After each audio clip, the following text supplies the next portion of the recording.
हाथों पर चूड़ियां सजाए, माथे पर सिंदूर लगाए, हर सुहागिन चांद के इंतजार में, माँ करवा पूरी करे उनकी मनोकामनाएं। आप सभी माता बहनों को करवा चौथ की ढेर सारी शुभकामनाएं।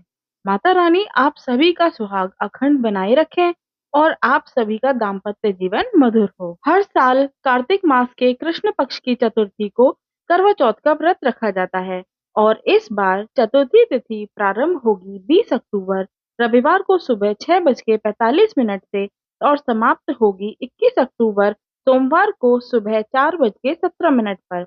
इसलिए इस बार उदया तिथि के अनुसार 20 अक्टूबर को ही करवा चौथ का व्रत रहेगा। इस दिन कार्तिक मास की संकष्टी चतुर्थी भी रहेगी और करवा चौथ के व्रत को करक चतुर्थी भी कहा जाता है। इस दिन भगवान गणेश, माता पार्वती सहित पूरे शिव परिवार की और करवा माता की पूजा की जाती है। करवा चौथ की पूजा का शुभ मुहूर्त रहेगा जो कि शाम की पूजा का होगा, शाम 5:46 से 7:09 तक।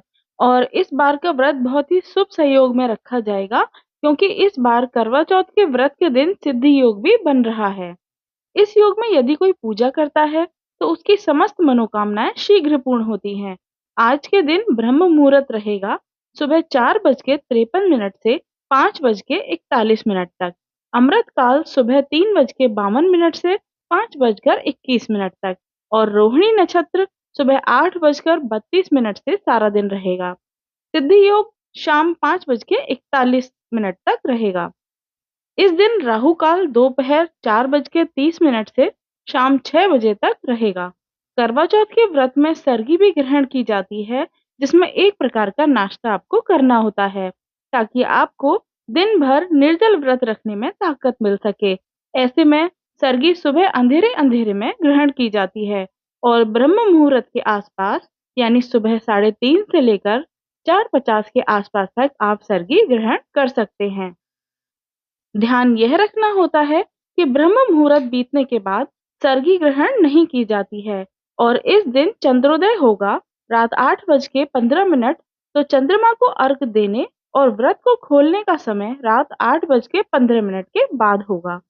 करवा चौथ का व्रत सुहागिन महिलाओं के लिए बहुत ही खास होता है और ऐसे में सुहागिन महिलाएं अपने पति की लंबी उम्र के लिए इस दिन निर्जल व्रत रखकर पूजा पाठ करती हैं।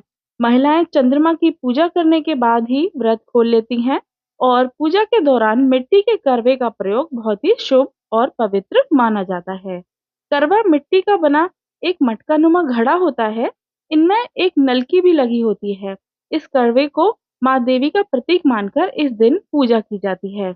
मिट्टी का करवा 5 तत्वों का प्रतीक माना जाता है। यह 5 तत्व हैं जल, मिट्टी, अग्नि, आकाश, वायु और हमारा शरीर भी इन्हीं 5 तत्वों से मिलकर बना है। मिट्टी के करवे को पूजन विधि में बहुत ही खास माना जाता है।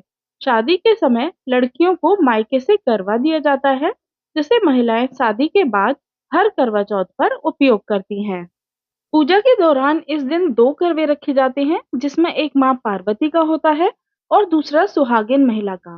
करवा चौथ में करवे चौथ की कथा सुनते समय दोनों करवे पूजा के स्थान पर रखे जाते हैं। करवे को साफ करके उसमें रक्षा सूत्र बांधकर हल्दी और आटे के मिश्रण से एक स्वास्तिक बनाया जाता है। इसके बाद करवे पर 13 बिंदी रोली या कुमकुम की लगाई जाती है। फिर हाथ में गेहूं या चावल के दाने लेकर करवा चौथ की कथा सुनाई जाती है। करवा चौथ में पूजा की थाली का भी बड़ा महत्व है। कहा जाता है कि जिस थाली से भगवान की पूजा की जाती है उसे थाली को इतना सुंदर होना चाहिए जिससे सकारात्मक झलके और देखने वाले को भी खुशी महसूस हो। इसलिए करवा चौथ के दिन थाल को सजाने का बहुत ही महत्वपूर्ण प्रचलन है।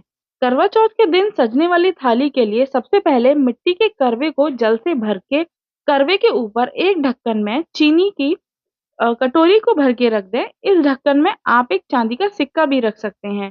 इसके बाद आप पूजा में जो सबसे महत्वपूर्ण सामग्री होती है वो होता है छलनी, जिसे आप चंद्रमा के दर्शन करें और उसके बाद अपने पति के चेहरे को देखकर अपना व्रत खोलें।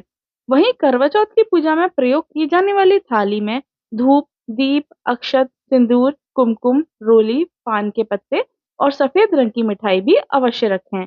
इसके साथ ही आप अपनी थाली में सुहाग की कोई भी सामग्री अवश्य रखें जिसमें चूड़ी, बिंदी, सिंदूर आदि हो।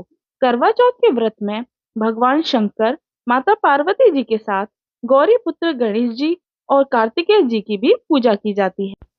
आप करवा चौथ के दिन माता करवा की अगर हो सके तो एक तस्वीर ले आएं। अगर नहीं तो आज के दिन बहुत से लोग माता करवा की जो तस्वीर का प्रतीक है वह भी अपने घर की दीवार पर बनाते हैं। अगर आपके पास तस्वीर ना हो या पूरे शिव परिवार की प्रतिमाएं तस्वीर ना हो तो आप मिट्टी से भी प्रतिमाएं बना सकते हैं।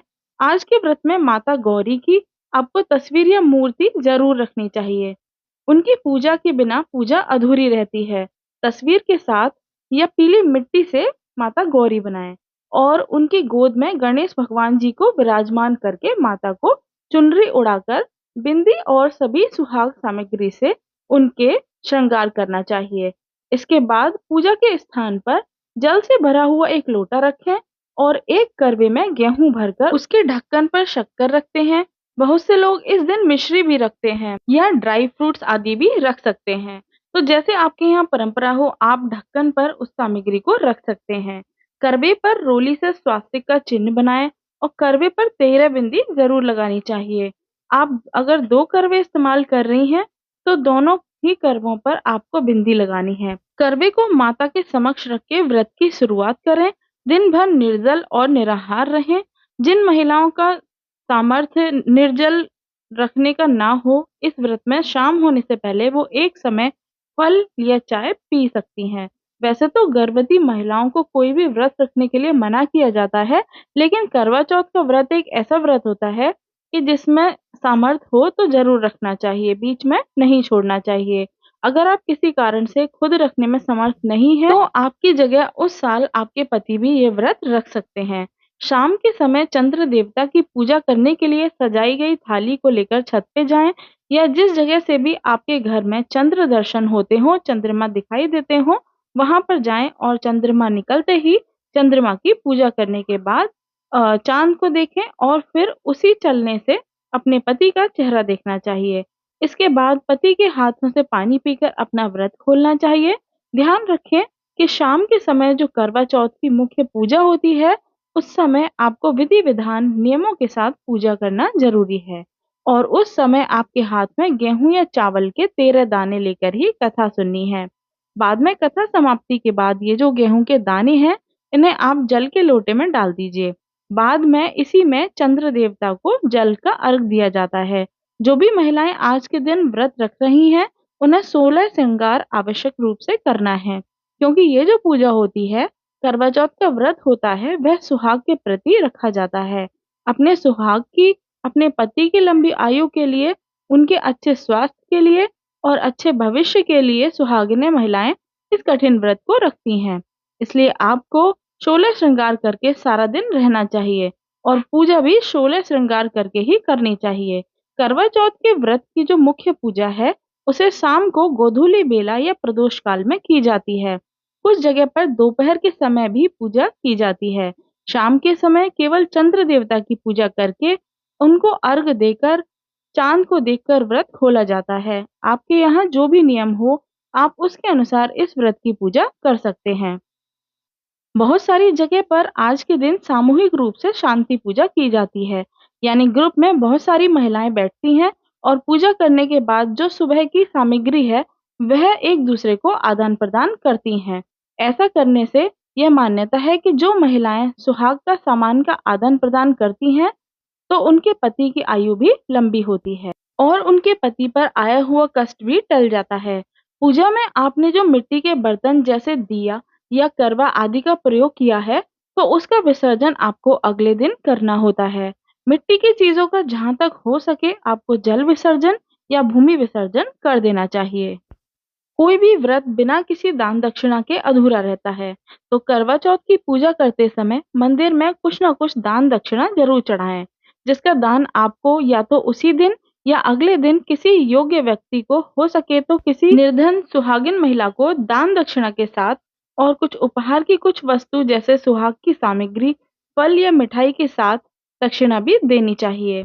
खास तौर पर ये जो सुहाग की सामग्री है ये आप अपने परिवार में आपकी सास या जेठानी या आपकी कोई बड़ी हो तो आप उन्हें दे सकते हैं। अगर ससुराल पक्ष की कोई भी जेठानी या सास आपके साथ नहीं रहते हैं तो आप ये सामग्री निकाल के रख सकते हैं। उसके बाद जब भी समय हो तो आप उनके लिए भिजवा सकते हैं। करवा चौथ का जो ये व्रत होता है, इसमें चंद्र दर्शन करना बहुत अनिवार्य होता है। बिना चंद्रमा की पूजा के पूजा अधूरी रहती है। ऐसे में शाम के समय आप चौकी पर अक्षत से चंद्रमा की आकृति बना लें। अपनी किसी प्लेट में भी बना सकते हैं या मंदिर की चौकी जो होती है उसमें भी अक्षत से चंद्र आकार बना सकते हैं और उनकी पूजा कर सकते हैं। और अगर बादल होने के कारण आपके शहर में, आपके क्षेत्र में, आपके गाँव में चंद्रमा के दर्शन ना हो पाएँ, ऐसे में आप जब छत पर पूजा करने जाएँ, तो साथ में भगवान शिव की तस्वीर लेकर जाएँ, जिसमें भगवान शिव के मस्तक पर अर्धचंद्र विराजमान हो। आप उन्हें देखकर चंद्र देवता का ध्यान करते हुए आप चंद्रमा को अर्घ दे सकती हैं और इस चंद्रमा को चलने से देखकर फिर बाद में अपने पति को देखकर अपना व्रत पूर्ण कर सकती हैं। अगर आपको पीरियड्स हो रहे हैं, तो ऐसे में आप ये व्रत को तो रखना ही है, लेकिन स्वयं से पूजा नहीं करनी है। आप अपने ही परिवार में किसी भी महिला से या फिर अपने पति से इस पूजा को करवा सकती हैं। ऐसे में आपको सुबह और शाम दोनों ही समय मानसिक रूप से पूजा करनी चाहिए और मंत्रों का जाप करना चाहिए। इससे मनोकामना बहुत जल्दी फलित होती है। कोई दुख परेशानी आपके जीवन में है, तो वह दुख भी बहुत जल्दी दूर हो जाता है। यदि आज की वीडियो पर जानकारी आपको पसंद आई हो, तो वीडियो को लाइक करना मत भूलिए।